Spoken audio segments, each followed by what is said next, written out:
Across cracked white earth, a strip of young trees still stands, like a green thread stitching a vast wound. Those tiny trunks are confronting a dry region so immense that it swallows every horizon. The Sahel stretches across almost the entire width of Africa, between the scorching Sahara and southern grasslands. Here, most rainfall may arrive within a few short months, then vanish beneath prolonged heat. Just a few failed seasons can let wind and water strip the thin, fertile layer from farmland. By ordinary logic, crops, livestock, and villages should gradually retreat from this exhausted land. Without retained water and protective roots, the ground can harden like a roof baked in the sun. If restoration work stops, water harvesting pits fill with sand and young trees lose their protection. When grazing management disappears, livestock may consume every new shoot before it can recover. When livelihoods collapse, families cannot spend years protecting trees that have not yet produced income. Yet in many places, rainwater is being captured before it can escape the fields. Stumps once thought dead are protected, pruned, and turned into green canopies over several seasons. On ground once sealed and barren, grasses, insects, and crops return around small pockets of moisture. This is not the miracle of one tree wall, but thousands of separate landscapes being healed. This is the Great Green Wall, a long struggle between roots, people, and desertification across the Sahel. The Sahel is not entirely desert, but a semi-arid belt living by the uncertain rhythm of seasonal rain. For generations, people have farmed, raised livestock, and moved with subtle changes in water and grass. When rains are good, grasslands expand. When rains weaken, survival contracts around the remaining moisture. The problem begins when land no longer has enough time to recover between repeated farming and grazing seasons. Many trees are cut for fuel, allowing hot winds to strike exposed fields and carry soil far away. Without tree canopies, stronger sunlight reaches the ground, rapidly removing moisture near the surface. Rare, heavy rains cannot save the land when water slides over hard crust instead of soaking downward.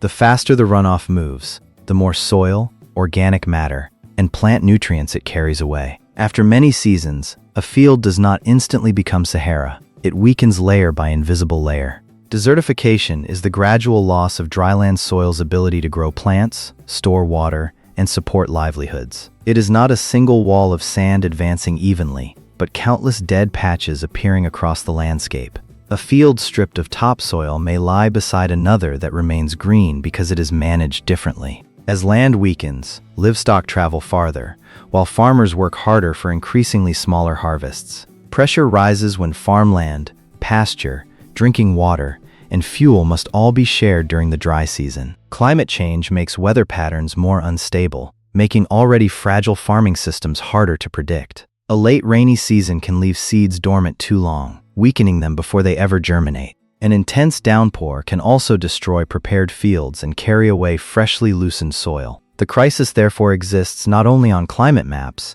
but inside everyday decisions about land and water. Degraded soil leads to weaker harvests, lower incomes, and less capacity to invest in future restoration. To break that spiral, people must begin with the most basic task, bringing the soil back to life. Long before international programs, Sahel communities developed ways to hold every drop of rain on their fields. They placed stones along contour lines to slow runoff and trap fertile sediment behind the barriers. Small pits concentrate water, organic matter, and seeds in one place instead of spreading them across dead soil. Each pit works like a shallow bowl, keeping brief rainfall around plant roots for longer. Across larger areas, half-moon basins collect runoff from slopes and concentrate it around trees and grasses. These methods do not create more rain. They simply prevent scarce water from disappearing too quickly.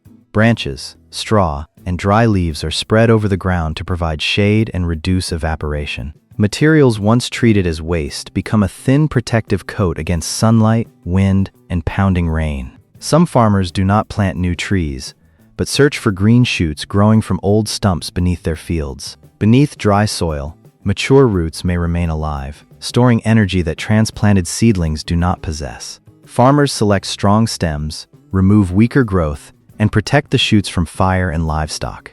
Because this method uses existing roots, the trees often survive drought better than newly transplanted seedlings. Native trees are also adapted to poor soil, extreme heat, and long dry seasons. A canopy that is open enough can shade the ground without stealing too much light from food crops below. Roots stabilize soil, fallen leaves add organic matter, and branches slow the wind before it reaches the field. On grasslands, the first solution may simply be allowing one area to rest from grazing. Grass then has time to produce seed, rebuild roots, and cover soil once compacted by animal hooves. Where sand moves strongly, low shrubs and woven branches help keep the surface from drifting away. No technique can restore an entire landscape when every household must act alone without coordination. Small methods become a defensive system only when a village agrees how to manage land, trees, water, and livestock.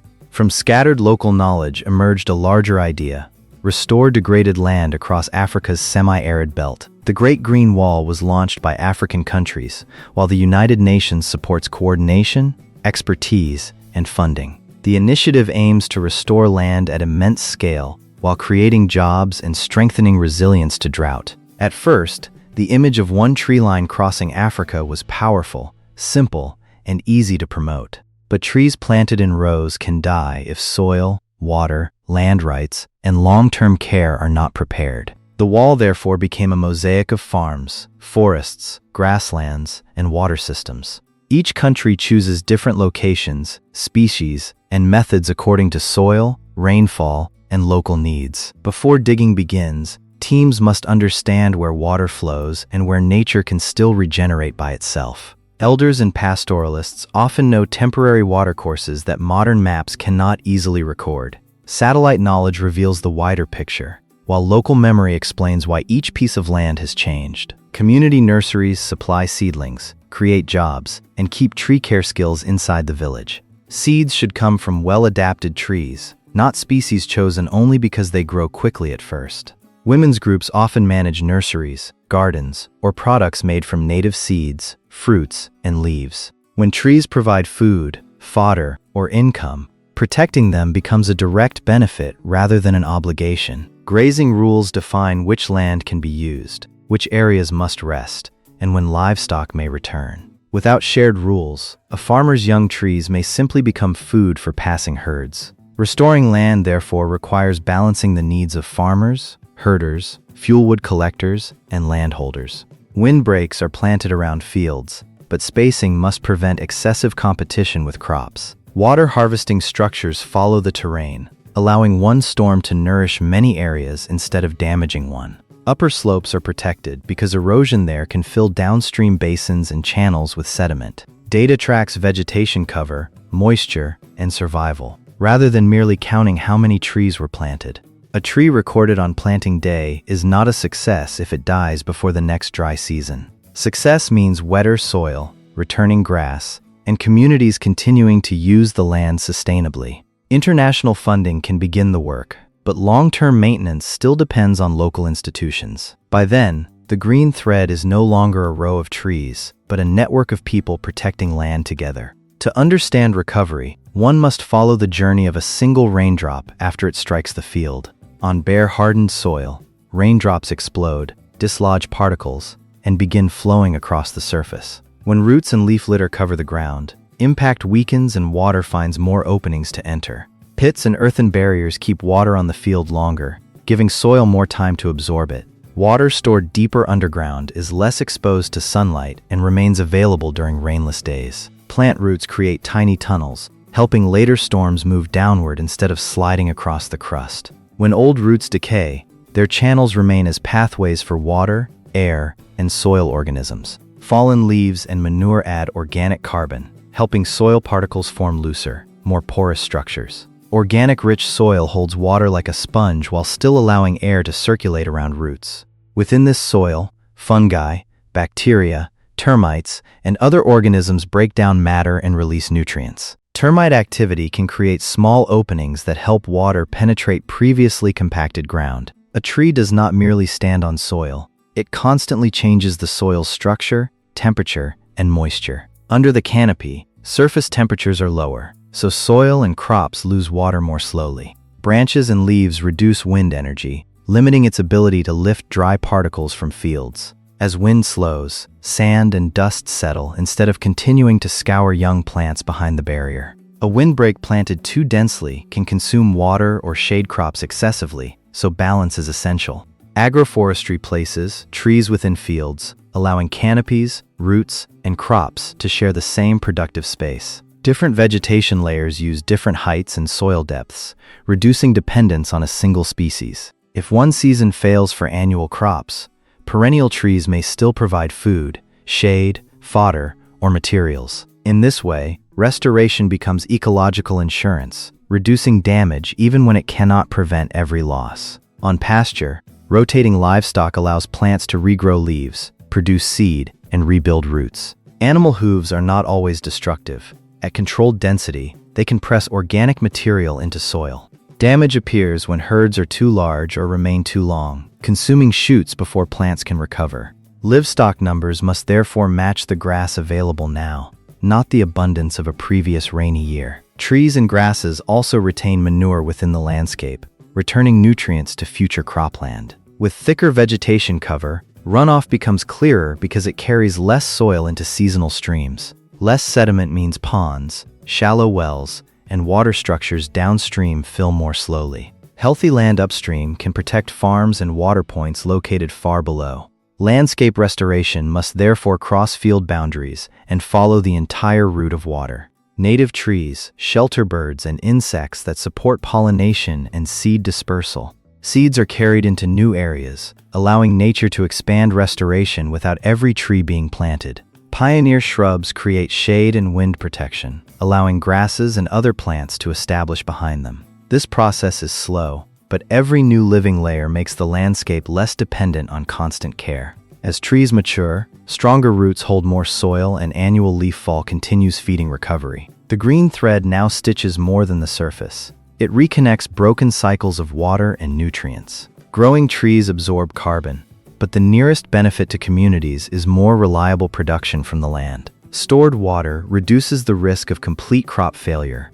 but it cannot turn the Sahel into a humid region. Good restoration does not remove drought. It helps land and people endure drought with fewer losses. This is the difference between fighting the desert by force and helping a landscape regain its resilience. Yet a complex living system remains fragile because one failed link can weaken years of progress. Seedlings are the most visible result, so some projects planted faster than they could provide care. If rains arrive late, thousands of young trees may need water when roads and supplies are limited. Unsuitable species may grow quickly at first, then die during deep drought or in salty soil. Planting too much of one species also creates uniform landscapes vulnerable to pests and extreme weather. Some introduced trees consume excessive water or spread beyond plantations, pressuring native ecosystems. Water harvesting pits require maintenance because sediment, sand, and weeds gradually erase their shape. A broken contour barrier can concentrate runoff and create a new erosion channel.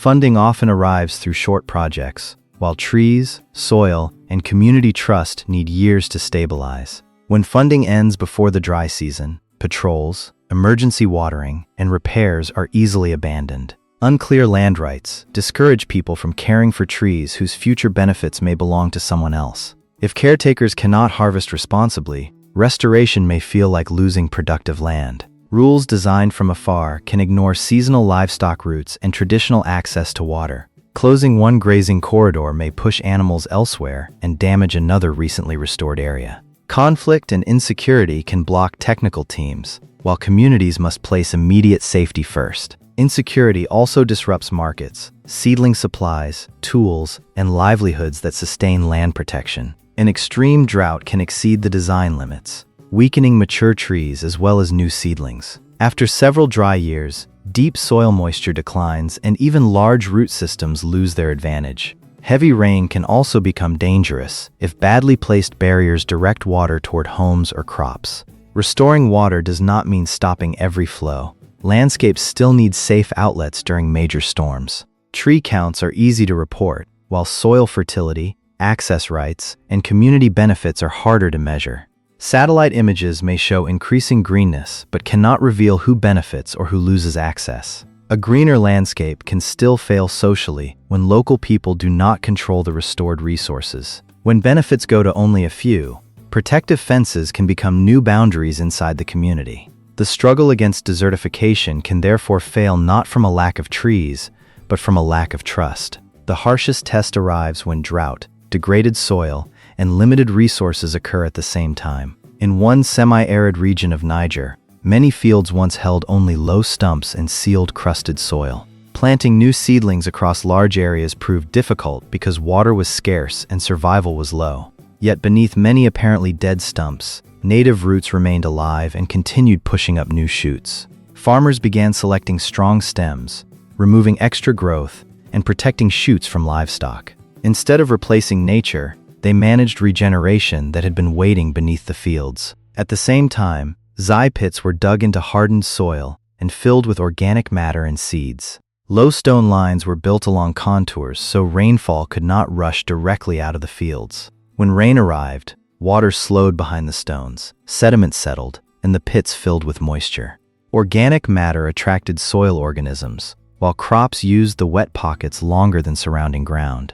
After several seasons, regenerated trees cast shade, weakened the wind, and dropped leaves around the pits. Grass returned between fields, providing fodder and reducing the distance livestock needed to travel. But when animals returned too early, some restored patches were quickly grazed down and compacted. Communities had to agree when to reopen pasture, or restoration itself could create new disputes. They divided resting zones, grazing areas, and trees available for pruning, turning technique into shared rules. Some families gained fuel wood, fodder, and tree products, giving restoration immediate economic value. The land did not become rainforest, but it changed from abandoned ground into a usable dryland landscape. The greatest change was not tree height, but the soil's ability to hold water after rain. With more retained moisture, seeds had longer to germinate and plants could survive short dry gaps. More reliable harvests gave people reasons to repair barriers, protect shoots,